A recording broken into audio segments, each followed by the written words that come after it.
नमस्कार दोस्तों, स्वागत है आपका चैनल में। हम सोलर पैनल्स लेने जाते हैं मार्केट में या आसपास कहीं सोलर इंस्टॉलेशन होते हुए देखते हैं तो हम पाते हैं कि जो सोलर पैनल्स का जो कलर है दैट इज ईदर ब्लू और ब्लैक, या तो वो नीले रंग के होते हैं या ब्लैक कलर के होते हैं। जनरली पॉलीक्रिस्टलाइन सोलर पैनल्स नीले रंग के होते हैं और मोनोक्रिस्टलाइन सोलर पैनल्स काले या ब्लैक कलर के होते हैं।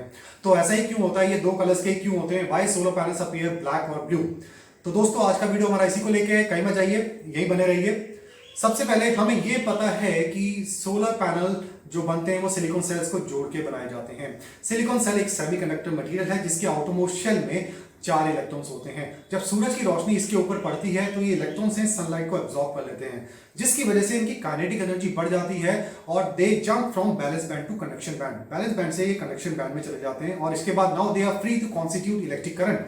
अगर मैं इस सिलिकॉन सेल को तार के साथ जोड़ दूं और किसी लोड के साथ कनेक्ट कर दूं तो ये इलेक्ट्रॉन्स इस तार से बहते हुए उस लोड पे चले जाएंगे और वो लोड रन करना स्टार्ट कर देगा, चाहे फिर वो लोड आपकी ट्यूबलाइट हो या फैन हो या वॉशिंग मशीन हो या कुछ भी हो। तो ये बेसिक प्रिंसिपल है सिलिकॉन सेल का। तो सिलिकॉन सेल्स का जो कलर है वो कहीं ना कहीं इस बेसिक प्रिंसिपल में छिपा हुआ है। तो चलिए आइए समझते हैं। तो सबसे पहले सूरज की रोशनी को समझते हैं। सूरज हमसे 15 करोड़ किलोमीटर दूर है और सूरज की रोशनी को यहां आते आते लगभग 8.5 मिनट लग जाते हैं। ये जो सूरज की रोशनी है ये अपने साथ एनर्जी लेके आती है और जिसमें पैकेट्स में एनर्जी लेके आती है और उन पैकेट्स को हम फोटोन बोलते हैं। जो सनलाइट का बेसिक यूनिट है दैट इज फोटोन, इसके अंदर एनर्जी होती है और ये एनर्जी कोई एब्सोल्यूट कोई एक पर्टिकुलर वैल्यू नहीं है, एक बैंड ऑफ एनर्जी है, स्पेक्ट्रम ऑफ एनर्जी है। ये फ्यू डेसिमल इलेक्ट्रॉन वोल्ट से लेके 1000 इलेक्ट्रॉन वोल्ट तक की ये एनर्जी का बैंड है जो कि पैकेट्स के फॉर्म में हमारी धरती के ऊपर आता है, जिसको हम फोटोन्स बोलते हैं। और इस एनर्जी बैंड को हमने क्लासिफाई किया है अपने हिसाब से। जो energy band that is 1.5 electron volt से लेके 3 इलेक्ट्रॉन वोल्ट तक का जो एनर्जी बैंड है उसको हम विजिबल स्पेक्ट्रम बोलते हैं। विजिबल स्पेक्ट्रम इसलिए बोलते हैं क्योंकि इस एनर्जी बैंड पे हमारी आईज जो है वो सेंसिटिव है। इस एनर्जी बैंड को लेके हमारी आईज इस एनर्जी बैंड में कोई चीज होती है उसको देख सकती हैं, जबकि जो 1.5 इलेक्ट्रॉन वोल्ट से एनर्जी जो नीचे होती है उसको हम इंफ्रारेड, माइक्रोवेव्स या रेडियो वेव्स इस तरीके से क्लासिफाई करते हैं। और जो अपर बैंड है विजिबल का दैट इज 3 इलेक्ट्रॉन वोल्ट, इससे ऊपर जो एनर्जी होती है उसको हम अल्ट्रावायलेट रेडिएशन बोलते हैं, एक्सरेज बोलते हैं, गामा रेज बोलते हैं। तो इस तरीके से हमने पूरे इस स्पेक्ट्रम को क्लासिफाई किया हुआ है। हमने ये पाया जो सोलर सेल्स है वो सेंसिटिव है 0.5 इलेक्ट्रॉन वोल्ट से लेकर 3 इलेक्ट्रॉन वोल्ट के बीच में। जब सूरज की रोशनी इनके ऊपर पड़ती है तो इसी रीजन पे, ये इसी स्पेक्ट्रम पे, इसी एनर्जी बैंड पे ज्यादा सेंसिटिव होते हैं। बाकी एनर्जी रिफ्लेक्ट हो जाती है, हीट डेसिपेशन में चली जाती है और कुछ एनर्जी तो सोलर सेल से ऐसे ही पास थ्रू हो जाती है। तो इसी बैंड पे लेके, इसी एनर्जी बैंड पे ये क्यों सेंसिटिव है, इसी एनर्जी बैंड पे ये क्यों काम करते हैं, चलिए आइए समझते हैं इसको लेके। हमने अभी देखा सिलिकॉन सेल एक सेमीकंडक्टर मटेरियल है जो कि सनलाइट को इलेक्ट्रिसिटी में कन्वर्ट करता है। हम जनरली सिलिकॉन सेल को डोप करते हैं इंप्योरिटी के साथ। वो इसलिए करते हैं ताकि इसकी एफिशिएंसी बढ़ जाए, इसकी परफॉर्मेंस बेटर हो जाए। अगर मैं सिलिकॉन सेल को फास्फोरस की इंप्योरिटी के साथ डोप करता हूं, यानी कि फास्फोरस उसमें डालता हूं। फास्फोरस एक पेंटावैलेंट मटेरियल है जिसके आउटर मोशन में 5 इलेक्ट्रॉन्स हैं। अगर हम सिलिकॉन को फास्फोरस के साथ डोप करते हैं तो ये एन टाइप सेमीकंडक्टर मटेरियल बन जाता है। इसका मतलब ये है और इसके पास इलेक्ट्रॉन की कंसंट्रेशन ज्यादा हो जाती है। ऑन द अदर हैंड अगर मैं इसी सिलिकॉन सेल को अगर मैं बोरॉन के साथ डोप करता हूं जो कि ट्राइवैलेंट इंप्योरिटी है, ट्राइवैलेंट का मतलब कि इसके आउटर मोशन में 3 इलेक्ट्रॉन है। जब इसके साथ इसको डोप किया जाता है तो ये पी टाइप सेमीकंडक्टर मटेरियल बन जाता है जिसके पास होल्स की कंसंट्रेशन ज्यादा होती है। अब पी टाइप और एन टाइप सेमीकंडक्टर मटेरियल को अगर हमने दोनों को एक साथ जोड़ दिया तो ये पूरा एक सिलिकॉन सोलर सेल बन जाता है। और ये जो जंक्शन है जहां पे पी टाइप और एन टाइप जुड़े हुए हैं इसको पीएन जंक्शन बोलते हैं। ये एक तरीके से बैरियर वॉल एक्ट करता है जो कि इलेक्ट्रॉन को एक जगह से दूसरी जगह, एक तरफ से दूसरी तरफ नहीं जाने देता। और इस एनर्जी बैंड की कुछ थ्रेशोल्ड एनर्जी होती है, यानी कि अगर इससे ज्यादा इलेक्ट्रॉन की एनर्जी होगी इस थ्रेशोल्ड से तभी वो इस बैंड को, इस बैरियर को पार कर पाएगा, इधर से उधर जा पाएगा और इलेक्ट्रिसिटी कंडक्ट कर पाएगा।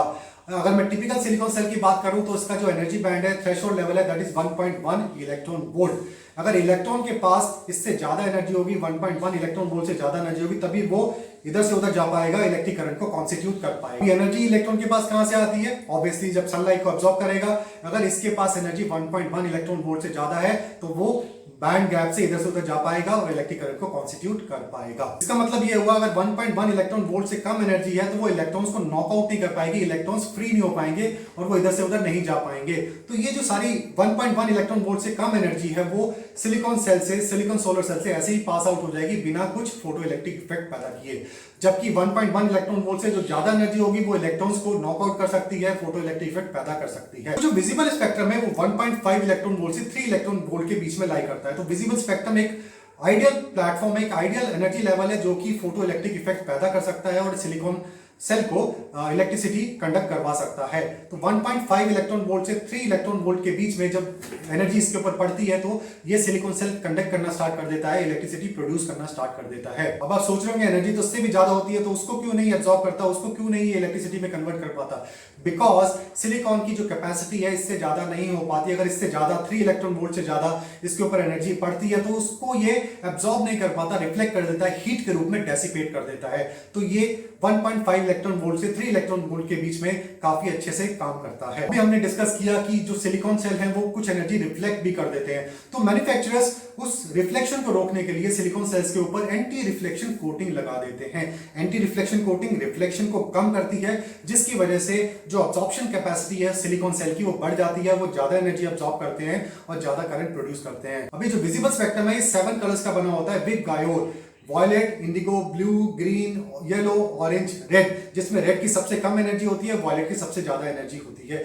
जो पॉलीक्रिस्टलाइन सिलिकॉन सेल्स हैं वो वॉयलेट, इंडिगो और ब्लू के शेड्स को अच्छे से एब्जॉर्ब नहीं कर पाते और उसको रिफ्लेक्ट कर देते हैं, बाकी शेड्स को वो एब्जॉर्ब कर लेते हैं। तो हमें वही कलर देखने को मिलेगा जो कलर ऑब्जेक्ट रिफ्लेक्ट करती है। Polycrystalline silicon cells after anti reflection coating लगाने के बावजूद भी वो ब्लू के शेड्स को रिफ्लेक्ट कर देता है, इसलिए हमें वो ब्लू कलर का देखने को मिलता है। जबकि मोनोक्रिस्टलाइन सिलिकॉन सेल्स सारे शेड्स को अब्सॉर्ब कर लेता है, जिसकी वजह से हमें कोई भी रिफ्लेक्शन देखने को नहीं मिलता, इसलिए वो डार्क कलर के या डार्क शेड के हमें दिखाई देते हैं। एंटी रिफ्लेक्शन कोटिंग पॉलीक्रिस्टलाइन में भी होती है और मोनोक्रिस्टलाइन में भी होती है, लेकिन उसके बावजूद पॉलीक्रिस्टलाइन हमें ब्लू देखने को मिलते हैं और मोनोक्रिस्टलाइन हमें डार्क देखने को मिलते हैं। ऐसा क्यों? तो इसका जो रीजन है वो छुपा हुआ है इसके मैन्युफैक्चरिंग प्रोसेस पर। जो पॉलीक्रिस्टलाइन सिलिकॉन से टुकड़ों के बनते हैं उनको मेल्ट किया जाता है, फिर खांचे में मोल्ड में डाल दिया जाता है, जिसकी वजह से उसके क्रिस्टल्स बनते हैं। जब वो क्रिस्टल्स बनते हैं वो यूनिफॉर्म नहीं होते, एक बिल्कुल सेम अलाइनमेंट नहीं होती, जिसकी वजह से उनकी अब्जॉर्प्शन कैपेसिटी कम होती है as compare to that of monocrystalline silicon cells. Monocrystalline silicon cells में जो कि वेफर्स के बनते हैं उनमें यूनिफॉर्मिटी होती है, एक जैसे अलाइनमेंट होती है, जिसकी वजह से उनकी अब्जॉर्प्शन कैपेसिटी ज्यादा होती है और वो पूरा का पूरा जो विजिबल स्पेक्ट्रम है उसको एब्जॉर्ब कर पाते हैं, जिसकी वजह से वो डार्क शेड हमें देखने को मिलता है, जबकि पॉलीक्रिस्टलाइन में हमें ब्लू का शेड ज्यादा देखने को मिलता है। So this is the basic reason behind why do we see blue color and black color solar panels. Blue color solar panels polycrystalline silicon cells के बारे में बताता है, जबकि black colour solar panel monocrystalline silicon cells के बारे में बताता है। तो आई होप दोस्तों ये आपको पता लगा होगा। मैं आपको दोबारा मिलूंगा किसी और इंटरेस्टिंग वीडियो के साथ। Till then goodbye, thank you very much, have a nice day.